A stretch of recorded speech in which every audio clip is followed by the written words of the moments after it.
Bienvenue sur cette chaîne YouTube consacrée au procès contre Michael Jackson ayant eu lieu en 2005.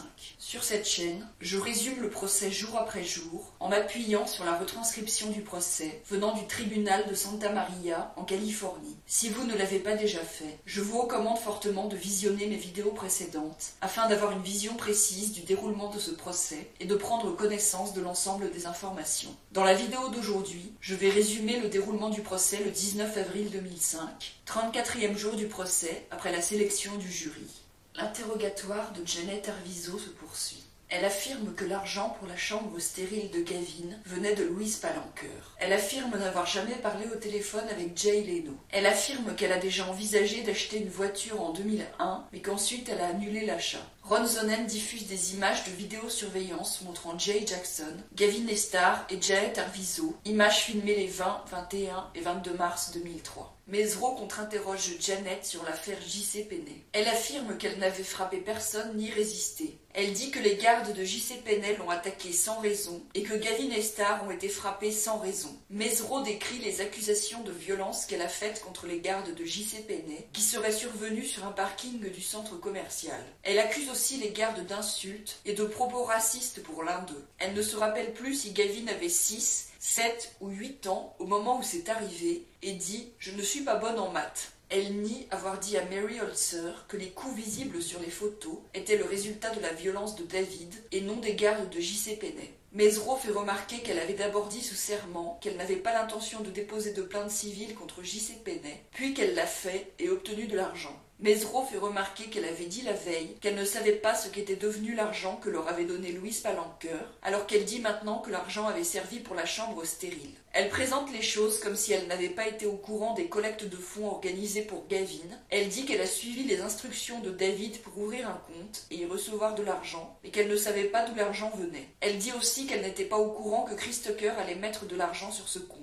Elle dit aussi que c'est David qui avait tout fait pour engager quelqu'un pour l'aménagement de la chambre stérile de Gavin à El Monte et qu'elle n'était au courant de rien. Elle dit aussi qu'elle ne savait pas que le chèque de $10 000 que Louise Palanker avait adressé au nom de Janet Arvizo avait été encaissé sur le compte de ses parents et que c'est David qui a utilisé l'argent. Elle dit qu'elle ne savait pas que Louise Palanker avait adressé un second chèque de $10 000 à David, malgré le fait que Louise Palanker était son amie. Elle dit que David la traitait comme si elle était sa secrétaire. Elle confirme que les photos où elle a des traces de coups visibles après l'affaire J.C. Penney n'ont pas été prises par la police, mais à la demande de son avocat. Mesereau fait remarquer qu'elle a dit que les bleus n'étaient pas visibles tout de suite et qu'il avait fallu du temps pour qu'ils apparaissent sur son corps, alors qu'elle a d'abord dit que les photos ont été prises immédiatement après l'agression. Elle dit qu'elle n'était pas au courant que Gavin avait téléphoné à Jay Leno et qu'elle l'a appris plus tard. Elle dit qu'elle n'était pas au courant que Gavin cherchait à contacter des célébrités par téléphone. L'accusation appelle comme témoin le détective Victor Alvarez. Il identifie un document qu'il a saisi à Neverland lors de la perquisition du 18 novembre 2003 et un livre, The Art of Dave Nestler. Il identifie des DVD montrant des images de vidéosurveillance des Arvizo et de Jay Jackson sur lesquelles ont été copiées les VHS originales de vidéosurveillance saisies chez Bradley Miller. Il confirme que le livre The Art of Dave Nestler est en vente légalement. L'accusation appelle comme témoin Maria Ventura, la mère de Janet Arvizo, qui témoigne en espagnol avec des interprètes. Elle dit qu'elle ne savait pas qui était Michael Jackson avant février 2003 et qu'elle n'a pas vu le film de Bachir. Elle dit que des reporters sont venus chez elle et ont ouvert sa boîte aux lettres. Elle dit que quand c'est arrivé, elle ne savait pas pourquoi. Elle a compris ce qui se passait en voyant des extraits du film sur la chaîne mexicaine qu'elle regarde. Elle dit qu'une fois, elle a dû mentir et dire qu'elle était malade pour que les enfants puissent venir chez elle depuis Neverland, après que Gavin ou Star lui avait téléphoné, elle ne sait plus lequel. Elle dit qu'elle leur a dit dans un autre appel qu'elle était malade, car elle était désespérée de ne pas les voir et qu'elle aurait un arrêt du cœur si elle ne les voyait pas. Elle dit que les enfants l'aiment beaucoup, car elle les a élevés. Elle dit que le lendemain de l'appel téléphonique, les enfants sont venus chez elle à El Monte.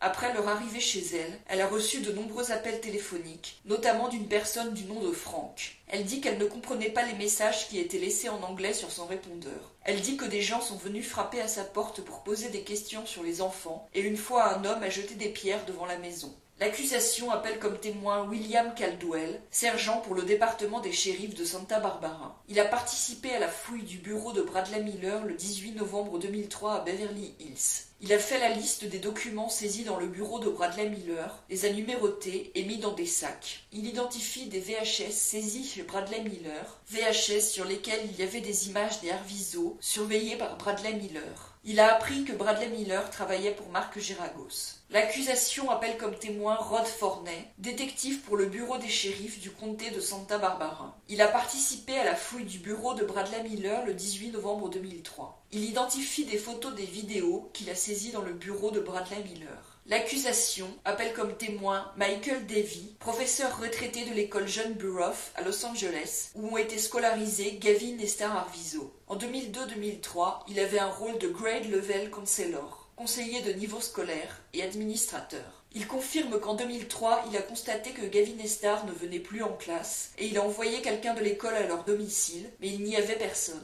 Ensuite, il a reçu un appel téléphonique de Janet Arvizo. Il lui a dit qu'ils avaient été absents plus de 10 jours à l'école et qu'il fallait les ramener ou les retirer de l'école. Elle a dit que quelqu'un viendrait pour les désinscrire 1 ou 2 jours plus tard. Vincent Amen est venu pour le faire et a fait la procédure avec la secrétaire. Michael Davey avait laissé une note à sa secrétaire le jour de l'appel téléphonique, le 5 mars 2003. Sur les documents de désinscription, il est indiqué que Gavin et Star partaient à Phoenix, Arizona. Il dit que le professeur Geralt était autoritaire et criait fort, et que ça causait parfois des problèmes avec les élèves. Il dit que Gavin et Star sont revenus à l'école environ 3 semaines plus tard. Il dit que quelques jours plus tard, Jay Jackson l'a approché devant l'école pour lui dire que quelqu'un filmait les élèves. Michael Davey a vu l'homme qui filmait dans une voiture et lui a demandé d'arrêter. L'homme a dit « d'accord » et a posé la caméra. Il confirme que Gavin et Star sont arrivés dans l'école en novembre 2002 et que Gavin avait des problèmes de discipline, se tenait mal et avait des mauvaises notes. Il avait une attitude désinvolte avec les adultes. Il confirme avoir dit à la police que Gavin avait déjà des mauvaises notes avant d'arriver dans cette école.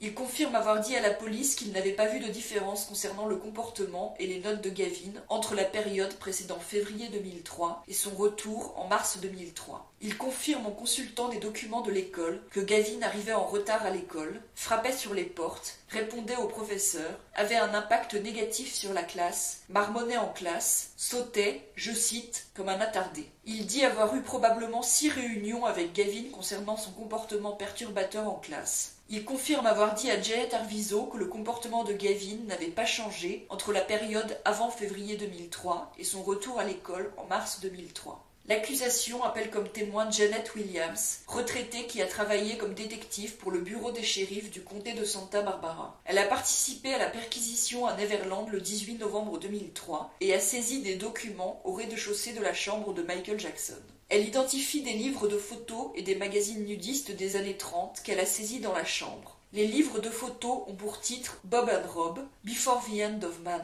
Room to Play, Naked as a Jaybird, Man, A Sexual Study of Man, The Golden Age of Neglect, Pushy. Elle confirme qu'il n'est pas illégal de posséder ces livres. Elle confirme qu'elle a vu au moins des centaines de livres dans la partie de la maison qu'elle a fouillée. Robert Sanger fait remarquer que le livre Pushy montre des photos de parties du corps qui peuvent ressembler à la zone génitale, mais ne le sont pas. C'est ici que se termine ce résumé de la journée de procès. Si vous voulez lire la retranscription du procès, vous trouverez le lien de la retranscription sous la vidéo. Si vous appréciez mon travail, je vous encourage à vous abonner, à liker la vidéo et à la partager.